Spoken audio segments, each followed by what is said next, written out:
ఆంధ్రప్రదేశ్ ముఖ్యమంత్రి వర్యులు శ్రీ నారా చంద్రబాబు గారికి నమస్కారములు. అయ్యా, నిన్న మీరు పోలవరం సందర్శించడము యావత్ ఆంధ్రప్రదేశ్ అందరూ కూడా ఉబ్బి తబ్బైపోతున్నారు. తొలకరి వర్షాలు వచ్చినంత పులకింతలతో పులకించిపోతున్నారు.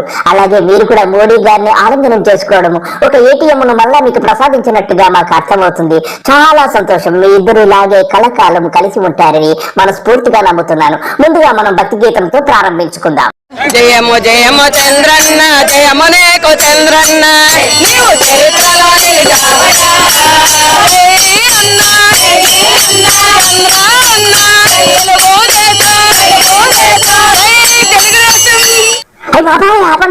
భరించలేను బాబోయ్, చెవులు వెళ్ళిపోతున్నాయి. ఇలాగే కదా 10 ఏళ్ళు ఈ బదిలీ చేయించుకొని చంద్రబాబు నాయుడు గారు అడ్రస్ లేకుండా 5 ఏళ్ళు పోయారు. ఇంకా మీకు బుద్ధి రాకపోతే నేనేం చేయను? ఈ భజన కార్యక్రమంలో ఇంతకు తాపేస్తే బాగుంటుంది. బాబు గారు ఎంతకాలం ఇలా భజన చేయించుకుంటారు? ఈ భజనలతోనే కదా బాబు గారు మీరు గతంలో కూడా ఇంటికి వెళ్ళిపోయింది. ఒక్కసారి గుర్తు చేసుకోండి. బాబు గారు సందర్శించడం బాగానే ఉంది, కానీ పోలవరానికి నో డెడ్ లైన్స్ అన్నారు. అంటే ఈ జన్మలో పూర్తి కాదా అని అర్థం. ఎప్పుడవుతుందో చెప్పలేము. అంటే ఇంక ఈ జన్మలో పూర్తి అవుదని నాకు పూర్తిగా అర్థమైపోయింది. నీ 5 ఏళ్ల పాలనలో ఏమీ జరగదని కూడా నీవు చెప్పకనే చెప్పినట్టుగా అనిపిస్తుంది.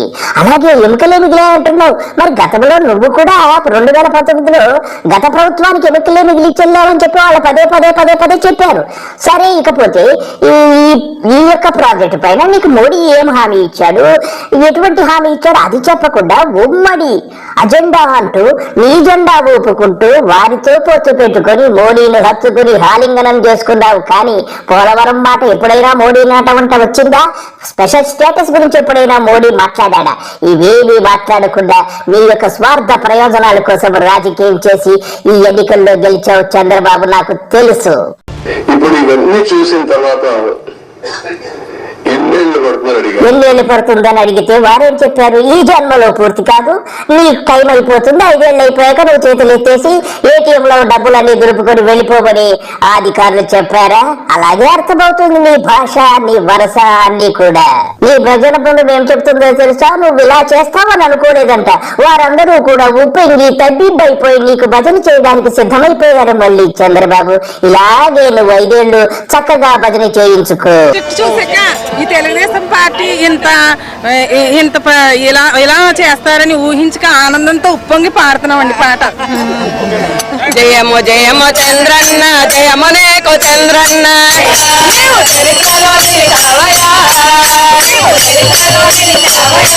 నిజమే బాబు గారు, మీరు చరిత్రలో ఎప్పటికీ నిలిచే ఉంటారు. నీలాంటి రాజకీయ నాయకుడు ఈ ప్రపంచంలో ఎవ్వరూ కూడా లేరు బాబు గారు.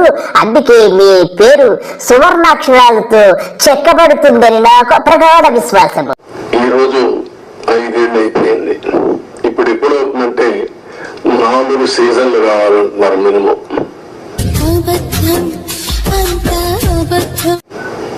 4 సీజన్లు అంటే 4 ఏళ్ళు అన్ని సవ్యంగా జరిగితే మళ్ళా. ఓయ్ చంద్రబాబు, ఎలక్షన్ ముందు ఒక మాట, ఎలక్షన్ తర్వాత ఒక మాట. ఎటువంటి పరిస్థితుల్లోనూ ఈ యొక్క ప్రాజెక్టు పూర్తి చేస్తానని ఎన్ని గఫాలు కొట్టారు బాబు గారు. గట్టిగా హత్తుకున్నా గాని నీకేమీ రాలేదా బూడిద మోడీ దగ్గర? అంతే కదా. నాకు అర్థమైందంటే నీ హయాములో ఈ ప్రాజెక్టు పూర్తి కాదని చెప్పకనే చెబుతున్నావు. నువ్వు సోమవారం పోలవరం అని చెప్పి ఎంత గింజుకుని తిరిగినా గాని నీకు మోడీ ప్రసాదం లేకుండా పోలవరం ఎక్కడ పూర్తవుతుంది చంద్రబాబు? నీకు ఎటువంటి హామీ రాలేదని నీ నిరాశ నిస్పృహల్లో కనీసం 2 రోజులైనా అవ్వలేదు నువ్వు పదవి చేపట్టి. అప్పుడే ఇంత నిరాశలో ఉంటే ముందు ఇంకేం చెబుతావు బాబు? 50% అవ్వలేదంటావు. అప్పుడేమో 73% నా హయాంలో జరిగిందంటావు. ఈ మాటలకు పొంతనలు ఉండవా? నీ చేతలకు మాటలకు ఏమీ పొంతన ఉండదా బాబు? నీకొక నీతి, ఎదుటి వారికి ఒక నీతి అన్నట్టుగా ఉంది. నీ హయాంలో కూడా డయాఫ్రమ్ వాల్ కొట్టుకుపోయింది కదా, అప్పుడేం మాట్లాడలేదు? అంటే నాకు అర్థమైంది, డయాఫ్రమ్ వాల్ రూపంలో ఏటీఎం మళ్ళీ వచ్చిందా? చక్కగా పిండుకో చంద్రబాబు. జలశక్తి మంత్రులు మారారని, కొత్తగా వచ్చిన కేంద్ర మంత్రి సైతం ప్రాజెక్ట్ పై రివ్యూ చేయాల్సి ఉందని చెప్పారు. సో అధికారుల రిపోర్ట్, తాను స్టడీ చేసి గమనించిన విషయాలు, కేంద్ర జలశక్తి శాఖ చెప్పే సమాధానాన్ని బట్టే పోలవరం ఎంత వేగంగా పూర్తవుతుందో చెప్పగలనంటూ తాత్కాలిక ముగింపిచ్చారు సీఎం చంద్రబాబు.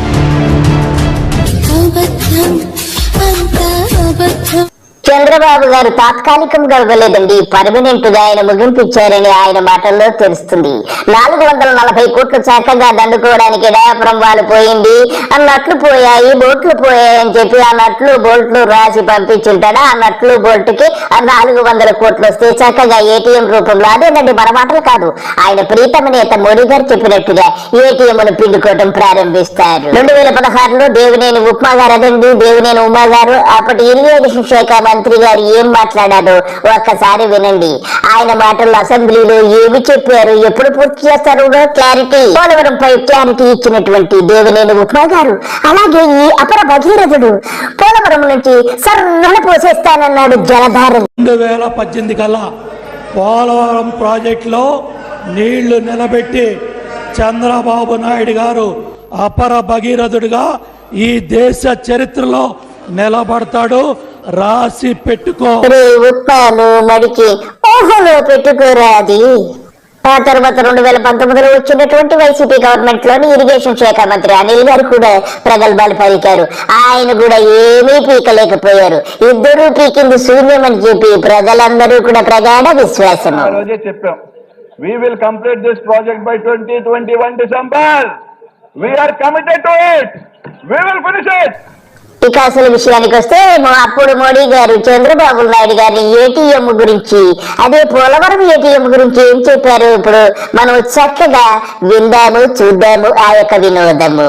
और ये पोलावरम प्रोजेक्ट किसानों के लिए जिंदगी और मृत्यु का विषय है, खेत के लिए पानी का विषय है, माताओं बहनों के लिए पीने के पानी का विषय है, लेकिन ये यूटन बाबू के लिए, ये टीडीपी के लिए ये पोलावरम प्रोजेक्ट एटीएम है, एटीएम उसमें से निकालो.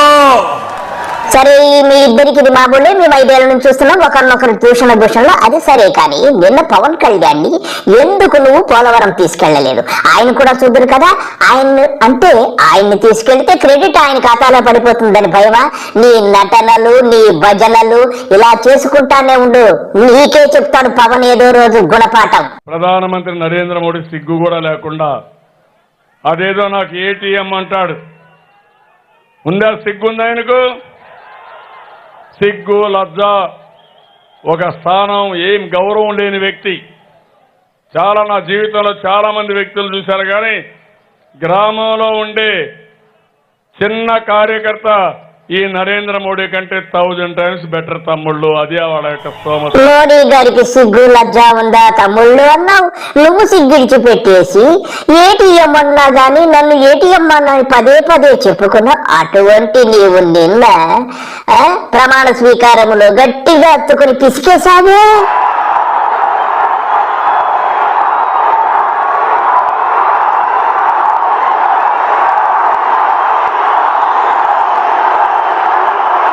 బాబు గారు మీరన్నట్టే సిగ్గు లజ్జ లేకుండా ఎంత చక్కగా ఆలింగనం చేసుకుని హత్తుకుని ఒకరి బొల్లిని ఒకరు గోక్కున్నారు. బాబు గారు మీ ఇరువురి నేతలు ఇలాగే హత్తుకుని ఒకరి బొల్లిని ఒకరి గడ్డిని గోక్కుంటూ ఈ 5 సంవత్సరాలు కూడా పూర్తి చేసి దిగ్విజయంగా ముందుకు వెళ్తారని నేను మనసారా కోరుకుంటున్నాను. అలాగే పోలవరానికి పంగనామాలు పెట్టేసి ఇద్దరు అందరికీ మొండి చేయి అందిస్తారని నేను ప్రగాఢ విశ్వాసంతో నమ్ముతున్నాను. అందరికీ నమస్కారము. వెళ్ళిరండి.